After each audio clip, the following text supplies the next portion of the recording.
Want to keep your kettle in top shape without harsh chemicals? Watch this step-by-step guide on using white vinegar for an eco-friendly clean. And I will explain how vinegar works and share the preventative measures that you can take to reduce the buildup of mineral deposits and keep your kettle in excellent condition. Let's dive in. Here's my glass kettle before. I've got some staining from mineral deposits at the bottom of the kettle, some hard water stains on the walls, some cooking grime on the exterior. The tap water here in New Zealand is relatively soft, and I also filter it. Plus, I clean my kettle regularly, which keeps any deposits minimal. I will go in detail about the measures you can take to prevent mineral deposits building in your kettle fast at the end of the video. For this cleaning process, I will use, to clean the interior, only white vinegar, and to clean the exterior of the kettle, baking soda, dishwash liquid, and a sisal fiber scouring pad. Why do I use white vinegar? It's a natural cleaner that is non-toxic and safe. Its acidity effectively breaks down limescale and mineral deposits. Citric acid or lemon juice can also be effective, as all these acids help dissolve mineral deposits. I personally choose white vinegar because it's versatile, inexpensive, and easy to find. I always keep a big jar in my pantry.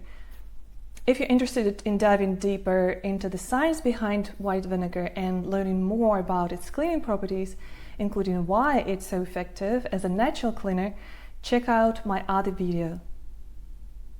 First, fill your kettle with a mix of water and white vinegar. You can easily find white vinegar in the cleaning or cooking aisle of most grocery stores online, and it typically has a 5% acidity level. Since I'm using a cleaning vinegar with 10% acidity, I'll be using twice as much water as vinegar for this method. I like to fill the kettle completely to ensure the solution cleans both the stainless steel bottom and the walls. Boil the mixture, then let it sit for 15 or 30 minutes, depending on the limescale buildup. For heavy buildup, you may need to let it soak for a few hours or overnight.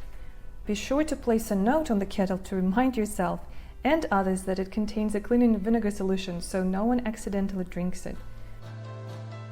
Here's a little tip. While the solution is soaking, put half a cup of baking soda into the drain. When you finish soaking the kettle, pour the vinegar solution down the drain. This will create a fizzy reaction and clean the drain, effectively cleaning two birds with one stone, a clean kettle and a clean drain.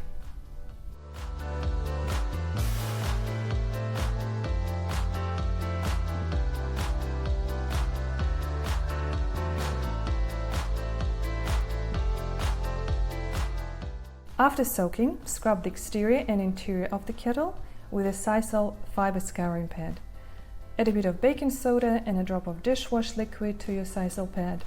Scrub gently, being careful around any text or numbers on the kettle to avoid removing them.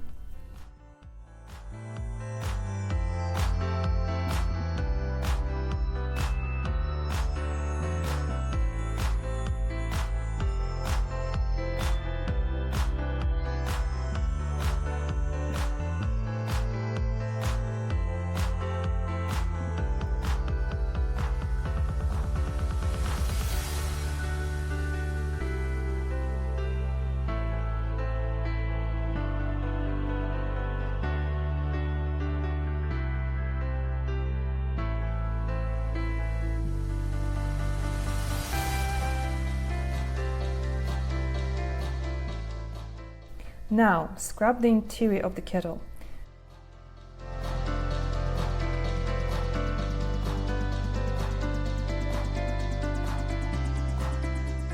Rinse carefully, ensuring not to wet the bottom of the kettle to avoid damage.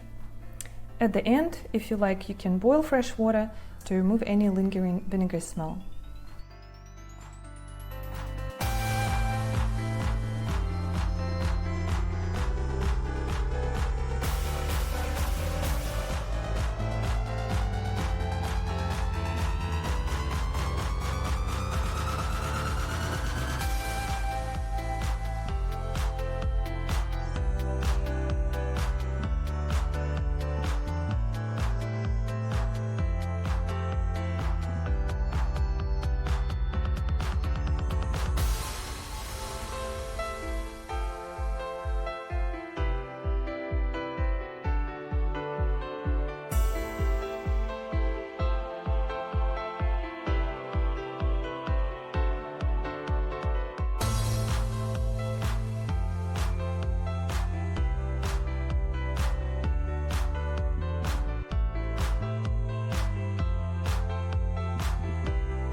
If you still have mineral deposits after soaking in a vinegar solution, here's what I recommend.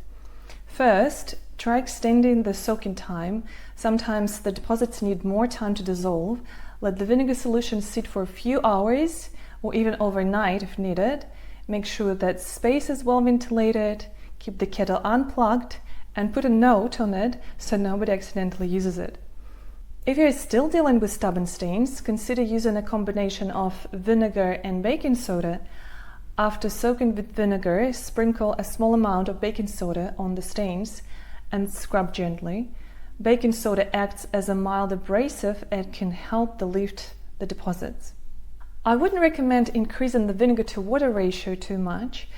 While the acidity can go up slightly, it's not a huge difference, from about 2.6 to 2.45 pH. Using undiluted 5% white vinegar may work a little bit better on lime scale, but soaking your kettle in it for too long can potentially damage the materials or components. Also, I wouldn't boil vinegar. Boiling reduces the water content and concentrates the acetic acid, which can create unsafe levels of vapors. Breathing in these vapors can irritate your lungs, respiratory system, and eyes. Some might wonder if baking soda can be used instead of vinegar. The answer is baking soda works differently from vinegar because the science behind it is different. While baking soda is a base, it's less effective at breaking down heavy lime scale compared to acidic solutions. It requires more time, effort, and often multiple applications. In contrast, white vinegar's acidity makes it much more efficient at dissolving lime scale. If you've tried all the tips above and still have stubborn mineral deposits, give citric acid a go. While I haven't tried citric acid yet, it's known to be the most effective for tackling mineral deposits, especially in high concentrations, though it can be slightly more corrosive when used at stronger levels. So if you decide to try citric acid, just be cautious with the concentration. Now that my kettle is spotless and free of mineral deposits, it's the perfect time to brew a cup of my favorite tea while I'll talk you through some preventative measures to reduce buildup in the kettle. To keep your kettle in top shape, aim to clean it every 3 months or so, depending on mineral buildup. Regular maintenance not only makes cleaning easier, but also helps prevent heavy deposits from forming. There are 2 key reasons why this routine is so important. Firstly, if you want to avoid using harsh chemicals, white vinegar is effective for mild lime scale and mineral deposits, but it's not strong enough to remove long-term hard mineral deposits. Regular cleaning prevents these issues from becoming severe, whereas tackling hard water stains and stubborn lime scale require chemical cleaners. Secondly, if you want to minimize soaking time and scrubbing needed, the more lime scale and mineral deposits in your kettle, the longer the vinegar solution needs to sit to effectively dissolve the buildup. By cleaning your kettle every few months, you can easily clean your kettle with just white vinegar and your soaking time will be minimal. This approach is faster, cheaper, and more manageable. And here another preventative measure you can take to reduce the buildup of mineral deposits and lime scale. Consider using filtered or softened water. This reduces the mineral content in the water and helps minimize lime scale buildup. It's essential to understand the water you are boiling. The type of water, whether it's hard or soft, plays a significant role in the mineral deposits that may accumulate inside your kettle over time. If your water is hard, it contains high level of minerals like calcium and magnesium. On the other hand, if your water is soft, you are less likely to see significant mineral deposits. But that doesn't mean you are off the hook entirely. Other factors can still contribute to residue. So take a moment to check the water source in your area. Understanding whether your water is hard or soft will help you anticipate the type of maintenance your kettle will need. This knowledge allows you to choose the right cleaning routine and even decide whether you might need to filter your water before boiling. Now your kettle is clean and free of lime scale. Thanks for watching. Stay tuned for my next video where I'll show you how to effortlessly clean your kitchen sink naturally.